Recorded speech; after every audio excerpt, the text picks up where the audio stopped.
Ана тілі сабағына қош келдіңдер. Бүгінгі сабағымыздың тақырыбы әліпби.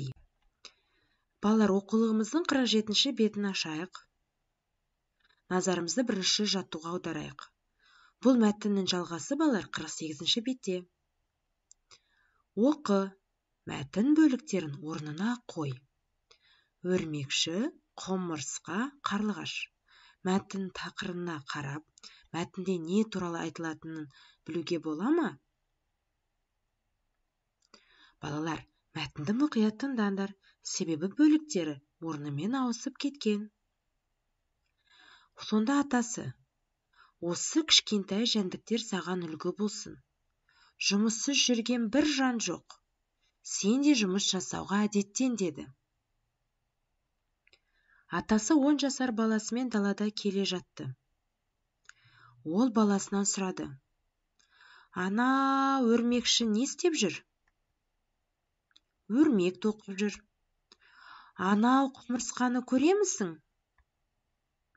Иә, аузында нанның қоқымы бар. Ол жүгіріп кетіп барады. Жоғары қара, аспанда не көрінеді? Жоғарыда қарлығаш ұшып жүр.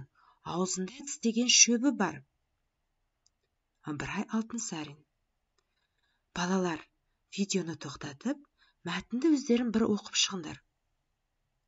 Содан кейін мәтін қалай басталады? Қай бөлігі бірінші, қай бөлігі екінші екенін анықтаңдар.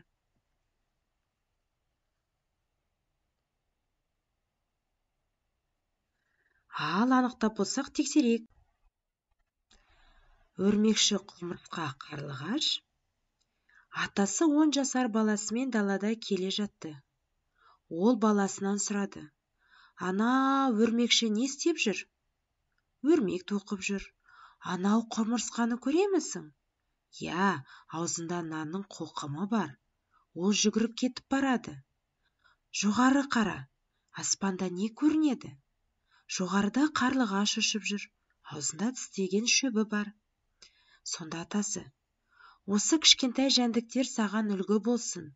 Жұмыссыз жүрген бір жан жоқ. Сен де жұмыс жасауға әдеттен, деді. Ыбырай Алтынсарин. Балалар, сендер мәтін бөліктерін дұрыс таптыңдар деп ойлаймын.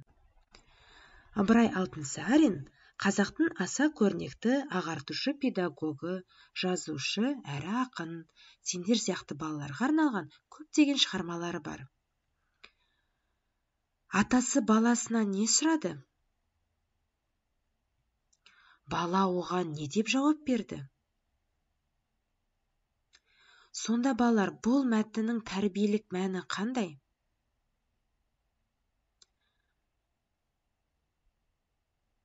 Бұл мәтінде балалар бізді еңбектенуге шақырады.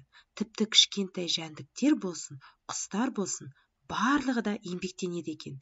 Сендер де еңбектеніңдер. Ал қазір балалар, дәптеріміздің 33-ші бетін ашайық. Бұл жерде бізге балалар Х әрпін жазу керек. Х қандай дыбыс? Дауыссыз дыбыс. Видеоны тоқтатып, көркем жазып шығыңдар.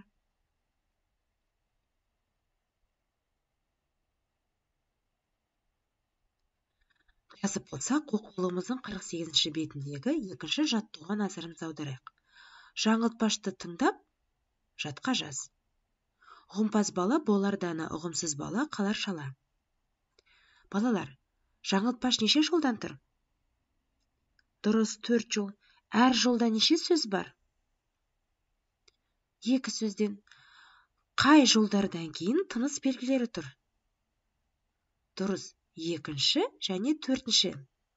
Сонымен балалар, видеоны тоқтатып, бұл жаңылтпашты жаттап алыңдар. Ұғымпаз бала болар дана, ұғымсыз бала қалар шала.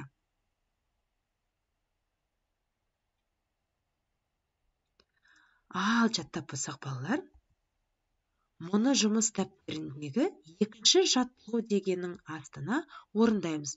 Ол үшін кітаптарыңды жабыңдар және видеоны тоқтатыңдар. Қатесіз әрі көркем жазыңдар. Жазып болсақ, ары қарай жалғастырайық. Оқулығымыздың 48-ші бетіндегі 3-ші жаттығуға назарымызды аударайық. Суреттерге қарап, Әліпбидің қай кезде қолданылатынын айт. Өзің мысал келтір. Бірінші мысалы суретте. Менің алғашқы сөздігім дейді. Яғни балалар сөздік кітаптарында әліпбиді кездеседі екенбіз. Ал әліпбидің ретімен бізге сөздіктер беріледі. Оның түсіндірмесі беріледі. Және балалар, кейбір сөздерде аударма сөздері бар. Қазақ тілінен орыс тіліне, қазақ тілінен ағылшын тіліне деген сияқты. Және біз балалар кітапханада кездесеміз. Кітаптарды іздеп табуға оңай болу үшін балалар оны әліпбидің ретімен тізіп қояды екен. Ал енді өздерің мысал келтіріңдер. Мысал келтірсек, ары қарай жалғастырайық. Ал кеттік балалар. Дәптеріміздегі соңғы тапсырма. Құстардың ұясын әліпби ретімен тауып, меңзермен көрсет. Сауысқан, қарға, аққу, көгершін, торғай, бүркіт. Әр сөздің бастапқы әріптерін ретімен табу керек. Мысалы, аққу құсындағы а дыбысы бірінші тұрады. Келесі қай құс? Бүркіт. Ары қарай көгершін. Одан кейінше қарға. Ал бесінші сауысқан. Және соңғы торғай. Енді балалар бұларды ретін дұрыс сақтап, көшіріп жазыңдар. Осымен ана тілі сабағымыз аяқталды. Назар салып тыңдағандарыңа рахмет.